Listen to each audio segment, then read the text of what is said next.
মনে হচ্ছে যেন এসআইআর হয়ে গেলেই টিএমসি সরকারটা পড়ে যাবে। আর সত্যি সত্যি পড়বে।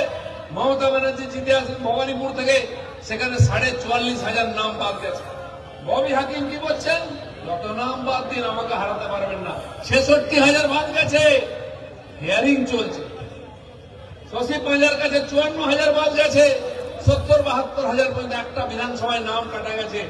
2.5 লাখ 3.5 লাখ যদি ভোটার হয়, 50,000 যদি বাদ যায়, ভাবুন আপনি 15-20-25% ভুয়ো নাম আছে। আর তার থেকে 20-30,000 পেলে ওটাই লিড। বিজেপি টিএমসি ভোট গলায় গলায়, অনেক জায়গায় আমরা এগিয়ে আছি, খালি ভুয়ো ভোটটা মেরে দিয়ে জিতে যাচ্ছে, ওইটা বাদ যাচ্ছে, দুধ আর জল জল হয়ে যাচ্ছে। তাই এত চিৎকার চেঁচামেচি। আমি ভাষণ দিতে আসিনি, খালি ব্যারাকপুরের লোকেদের জোশটা দেখতে এসেছি। জোশ আছে তো, বাস। বাকি লড়াই লড়ে নেবো আমরা। গত 5-7-10 বছর ধরে যে লড়াই চলছে, আপনারা কাঁধে কাঁধ মিলিয়ে হাতে বিজেপি ঝান্ডা নিয়ে লড়াই করেছেন এবং ধীরে ধীরে টিএমসি কে ধাক্কা মারতে মারতে দেওয়ালের দিকে নিয়ে যাচ্ছেন। 26-এর স্লোগান হলো 26-এর নির্বাচন, বিসর্জন হবেই পাশেই গঙ্গা। কিন্তু গতবারে প্রায় অর্ধেকটা আমরা করেছিলাম। এই শিল্পাঞ্চল, যেখানে বহু ভাষাভাষী বিভিন্ন রাজ্যের মানুষ বসবাস করেন, জীবন জীবিকা চালান, তারাও বিজেপির সঙ্গে আছেন। কিন্তু একটা মাত্র এখানে সিট জিতেছিলাম এই লোকসভায়, বাকিগুলো জেতাতে হবে। তা না হলে কিন্তু আমরা বিধানসভায় মেজরিটি পাবো না, বিজেপি সরকার হবে না, পরিবর্তন হবে না। আর পরিবর্তন খালি সরকার পরিবর্তন নয়, পশ্চিমবাংলার আম জনতার জীবনের পরিবর্তন, আইন শৃঙ্খলা ব্যবস্থার পরিবর্তন, শিক্ষায় পরিবর্তন, স্বাস্থ্যে পরিবর্তন, প্রশাসনে পরিবর্তন, যাতায়াত ব্যবস্থার পরিবর্তন, কেন্দ্র সরকারের পাঠানো সমস্ত টাকা পয়সায় লুট চলছে, দুর্নীতি, তার পরিবর্তন। এই পরিবর্তনের জন্য আমরা এখানে এসেছি। মমতা ব্যানার্জি খালি নাম পাল্টান, আমরা নাম পাল্টাবো না, বাস্তব পরিস্থিতির পরিবর্তন করব। সেই জন্য আমরা লড়াই করছি। সারা পশ্চিম বাংলায় প্রতিদিন 200-250 করে সিট কর্নার হচ্ছে। এখানে মাননীয় রাজ্য সভাপতি এসছেন, তাই আমরা সবাইকে ডেকেছি। নিজের নিজের এলাকায় আমরা লড়াই করছি। 4,000-এর বেশি সিট কর্নার সারা পশ্চিম বাংলায় হয়ে গেছে, এই পরিবর্তনের মেসেজ নিয়ে গিয়ে। এই শিল্পাঞ্চল, খড়গপুর, এই ব্যারাকপুর, এই যে হাজার হাজার মানুষ, আপনাদের পূর্বপুরুষরা এখানে উপার্জন করতে এসেছিলেন, একদিন ইনকাম করতেন, সারা দেশ থেকে এখানে মানুষ এসেছিলেন। এখন কিন্তু তারা ফিরে যাচ্ছেন, ছেলেপুলেরা চাকরি নাই, বাকরি নাই, আইন শৃঙ্খলা নাই, উপার্জন নেই, ব্যবসা নেই, ফিরে যাচ্ছেন। মমতা ব্যানার্জি খালি স্লোগান দিচ্ছেন, এগিয়ে বাংলা, এগিয়ে বাংলা। কিসে এগিয়ে বাংলা? চুরি ডাকাতিতে, খুন ধর্ষণে? আর তো কিছু দেখতে পাচ্ছি না। দেশের স্বাধীনতার পর এই পশ্চিমবঙ্গ ভারতবর্ষের মধ্যে সবচেয়ে এগিয়ে ছিল অর্থনীতিতে। দেশের জিডিপি ইনকামের মধ্যে প্রায় 25% যোগদান বাংলা দিত আর্থিক দিক দিয়ে, 24-25%, মানে 1/4 আমরা যোগদান দিতাম। আমাদের ইন্ডাস্ট্রি, আমাদের ব্যবসা, চাকরি বাকরি এত ভালো ছিল, তাই এত লোক এসেছিলেন। আর এখন সেই 25 থেকে নেমে সিপিএম 10-15 নামিয়েছিল, দিদিমণি 10-এর নিচে নামিয়ে নিচ্ছেন, তাও বলছেন এগিয়ে বাংলা। 1975 সাল অব্দি এই পশ্চিমবাংলার অর্থনীতি এখন তখনও উঁচু ছিল। ভারতবর্ষের মানুষ যদি 100 টাকা কামাতো, আমরা 124 টাকা কামাতাম, 122 টাকা কামাতাম। আমরা 22% বেশি এখান থেকে পার ক্যাপিটা ইনকাম করতাম দেশের চাইতে। আর আজকে এই যে 2025, তাতে ঠিক উল্টো হয়ে গেছে। সারা দেশ যদি 22 টাকা 100 টাকা কামায় প্রতিদিন, আমরা 22% নিচে চলে এসেছি, 77 টাকা কামাচ্ছি। তো প্রায় 50% আমরা পিছিয়ে গেছি, 50 টাকা পিছিয়ে গেছি। দেশ এগিয়ে গেছে, দেশের মানুষ এগিয়ে গেছে, তাই বাংলা ছেড়ে চলে যাচ্ছে, বাংলায় কেউ থাকতে চাইছে না। এই মমতা ব্যানার্জি যাই জানেন, স্লোগান দিয়ে হবে না, তাও বাংলাদেশ থেকে স্লোগান আনতে হচ্ছে, জয় বাংলা, জয় বাংলা। বাংলাদেশ থেকে আর্টিস্ট আনতে হচ্ছে, বাংলাদেশ থেকে ভোটার নিয়ে আসতে হচ্ছে অনুপ্রবেশকারীদের। কিন্তু উনি বুঝে গেছেন যে এসআইআর শুরু হয়েছে, 58 লক্ষ নাম বাদ গেছে, আরো কত লক্ষ বাদ যাবে জানি না। তাকে টিএমসি জয়েন করাতে নিয়ে এসেছিল, যদি এখানকার লোক গন্ডগোল না করতো ঝান্ডা ঠিক ধরিয়ে দিল। বেঁচে গেছে, আমরাও বেঁচে গেছি। তো টিএমসির অবস্থা খুব খারাপ, এখানকার ইন্ডাস্ট্রি খারাপ, কলকারখানা বন্ধ। মূলত জুট ফ্যাক্টরি এখানে পশ্চিমবাংলা সবচেয়ে বেশি পাট চাষ হয়, ইন্ডাস্ট্রি বেশি। বাইরের থেকে হাজার হাজার লোক চাকরি করতেন, কারখানা বন্ধ, নাহলে ধুক ধুক করছে, নতুন চাকরি হয় না, চাকরি চলে যাচ্ছে। আগে যা ওয়ার্কার ছিল তার চেয়ে কমে গেছে, তাই পাটের চাষ কমে গেছে। পাটের চাষ বাড়লে, ইন্ডাস্ট্রি বাড়লে বাংলার লাভ হবে। কেবল কেন্দ্র সরকারের ভর্তুকিতে পাট শিল্প চলছে। নতুন কোন প্রকল্প, নতুন কোন এখানে আবিষ্কার করে পাটকে পপুলার করার কোন চেষ্টা নেই টিএমসি, খালি লুকের রাজত্ব চলছে। এই আশেপাশে নৈহাটি এলাকায় হ্যাচারি আছে, এখানে আমরা মাছের ডিম ফুটিয়ে চারা তৈরি করি, কিন্তু এখানে পুকুরে চাষ হয় না। সেই চারা বড় হতে অন্ধ্রপ্রদেশ যায়, যেমন হস্টেলে বাচ্চা রেখে আসি, ওখানে ছেড়ে দিয়ে আসি, সে 1 কিলো 2 কিলো 3 কিলো হলে আবার গাড়ি করে বাংলায় চলে আসে, আমরা খাই। এখানে চারা তৈরি হচ্ছে, এখানে খাওয়ার লোক আছে, চাষ হচ্ছে অন্ধ্রপ্রদেশে। বাংলায় একদিন মাছ চাষে 1 নম্বরে ছিল, এখন 2 নম্বর 3 নম্বর হয়ে যাচ্ছে। খাবার বেলায় আছি, চাষের বেলায় নাই। তো কি আনবো? গম আনবো, তারপরে মাছ আনবো, ডাল আনবো, সরষে আনবো।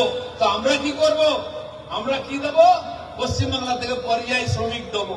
ছেলে মেয়েরা কাজ করতে চলে যাবে বাইরে, লেখাপড়া করতে বাইরে যাবে, চিকিৎসা করতে বাইরে যাবে। এখানে কি হবে? এখানকার চাকরি কে পাবে? যেটা বলছিলেন অর্জুন দা, বাংলাদেশ থেকে অনুপ্রবেশকারীরা, রোহিঙ্গারা এসে এখানে লোন পাবে, টোটোর জন্য লোন পাবে, আবাস যোজনার বাড়ি পাবে, শৌচালয় পাবে, গ্যাস পাবে, রেশন খেয়ে নেবে। আপনার ছেলে মেয়ে বাইরে যাবে, ওরা এসে এখানে কাজ পাবে। তাই এটা বন্ধ করতে হবে। এসআইআর যখন শুরু হলো, দিদিমণি তার নেতা নেত্রীরা গর্জন করছিল, করতে দেবো না, হাত কেটে দেবো, পা কেটে দেবো, রক্ত গঙ্গা বইয়ে দেবো, গাছে বেঁধে দেবো। কি হলো? আজ সুর শুনুন, দিদিমণি কলকাতা থেকে কুচবিহার চিৎকার করছেন, ইলেকশন কমিশনকে চিঠি লিখছেন, বন্ধ করুন, বন্ধ করুন। কেন? ভাইপো যাচ্ছে ইলেকশন কমিশনে দেখা করতে, বলছে আমার কান মুলে দিয়েছে, আমাকে আঙুল দেখিয়েছে, আমি রাস্তায় গড়াগড়ি দেবো, আমি সভা করব। কেন?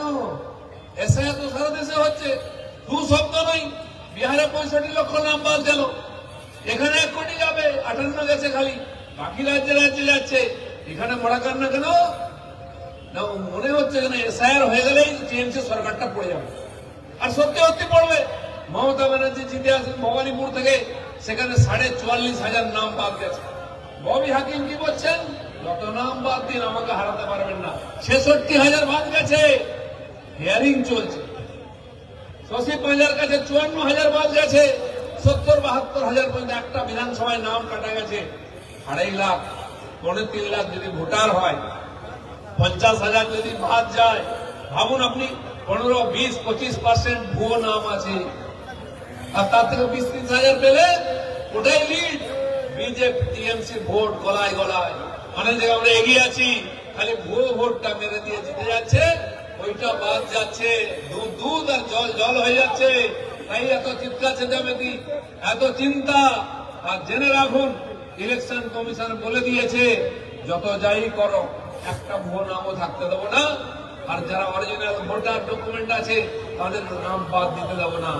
এমন গামছার মতো নিংড়চ্ছে না, এমন নিংড়াচ্ছে, খালি ঝরঝর করে জল পড়ছে। টিএমসির অবস্থা দেখুন, সব ভুলে গেছে এখন, খালি এসআইআর বন্ধ করো, ভোটার বাঁচাও। পারবে না। চেষ্টা করেছিল বিহারে, কত চিৎকার চেঁচামেচি, ভোট চোর গদ্দি ছোড়। একজন 50-52 বছরের যুব নেতা আছে, এই স্লোগান দিয়েছিল। ভোট শেষ হতে উনি গায়েব হয়ে গেছেন, বুঝে গেছেন কি হবে, বুঝে পাওয়া যাচ্ছে না বিদেশে। আর রেজাল্ট কি বেরোলো? বিহারের লোক ভালো করে পালিশ করে দিয়েছে। এমন দূরবীন নিয়ে দেখতে হচ্ছে কংগ্রেস কোথায় আছে, বাকি পার্টি কোথায় আছে। আর যে ভোট চোর বলেছিল, তাকে খুঁজে পাওয়া যাচ্ছে না। কেন? সারা দেশের মানুষ আজকে বুঝেছে, মোদি হ্যায় তো মুমকিন হ্যায়। বাড়িতে বসে বসে 5.5 বছর রেশন পাচ্ছে, বাড়ি পাচ্ছে, শৌচালয় পাচ্ছে, গ্যাস পাচ্ছে, বাচ্চারা পড়াশোনার জন্য স্টাইপেন্ড পাচ্ছে, লোন পাচ্ছে, বয়স্করা ওষুধ পাচ্ছে। একমাত্র বিজেপি 28 কোটি মানুষকে অতি দরিদ্র সীমার থেকে উপরে তুলেছেন 10 বছরে। বাকিদেরও তুলবো আমরা। সারা জীবন স্বপ্ন দেখেছে, বাড়ি করতে পারেনি মোদীজি বাড়ি করে দিচ্ছেন, বাড়িতে গ্যাস দিচ্ছেন, মহিলাদের সম্মানের জন্য শৌচালয় দিচ্ছেন। তাই পরিবর্তন এখানে হবেই। পশ্চিমবাংলার মানুষ শিক্ষা, স্বাস্থ্য, কৃষি, ব্যবসা, প্রশাসন সব জায়গায় তারা আজকে শোষিত, বঞ্চিত। আপনার রাস্তার টাকা, বাড়ির টাকা, শৌচালয়ের টাকা, জলের টাকা লুট হচ্ছে। স্কুলে বাচ্চারা পড়তে যাচ্ছে, সাইকেল আছে, তার পেডেল নাই, তার টিউব নাই, সেই সাইকেল পাচ্ছে, ভ্যানে করে বাড়ি আনতে হচ্ছে। তাহলে জুতো দিচ্ছে, 2 মাস পরে জুতো ছিঁড়ে যাচ্ছে নেকড়ার মতো। জামা কাপড় দিচ্ছে ঘর মোছার মতো, তারা ছিঁড়ে ওখানে স্কুলের গেটে বেঁধে দিয়ে চলে এসছে, এগুলো পরবো না। কাকে ছাড়ছে এরা? বয়স্ক ভাতা, বিধবা ভাতা, লক্ষ্মী ভান্ডারে কার্ড মানে নিচ্ছে, ব্যবসায়ী থেকে চাকরিজীবী তার কাছ থেকে নিচ্ছে, শ্রমিক থেকে কৃষকের কাছ থেকে নিচ্ছে, স্কুল কলেজের বাচ্চাদের কাছ থেকে কাটমা নিচ্ছে, লুট করছে। তাই এই সরকারকে বিদায় করতে হবে। তাই পরিবর্তন আরো এই জন্য যে ওপার বাংলার থেকে আমাদের মা বোনদের সম্মান নিয়ে লুট করে, জমি বাড়ি লুট করে যারা তাড়িয়ে দিয়েছিল আমাদেরকে, উদ্বাস্তু হয়ে এসেছিলাম, তাদের নাগরিকত্ব দেওয়ার জন্য সিএ আইন মোদীজি পাস করেছেন। এরা থাকলে সিএ লাগু হতে দেবে না, আপনাকে নাগরিকত্ব দেবে না, ভোটার হতে দেবে না। তাই না আপনার চাকরি বাকরি যাবে। আর যারা আপনাকে ওখান থেকে তাড়িয়েছে তারা আবার এখানে এসে আমাদের ধন সম্পত্তি, চাকরি বাকরি লুট করে নিচ্ছে। এটা যদি বন্ধ করতে হয় তাহলে পরিবর্তন চাই। তাই পরিবর্তন সংকল্প সভা সারা রাজ্য জুড়ে হচ্ছে। সেই সভায় আজকে আমরা একত্রিত হয়েছি। যে উৎসাহ আবেগ নিয়ে আপনারা এখানে একত্রিত হয়ে আমাদের মনোবল বাড়িয়েছেন, তার জন্য ধন্যবাদ। আর একটা নির্বাচন 26 এপ্রিলে একবার লাইনে দাঁড়িয়ে আপনি আপনার ভোটটা দিন।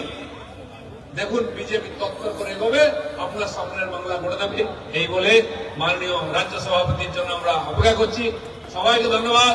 ভারত মাতা কি।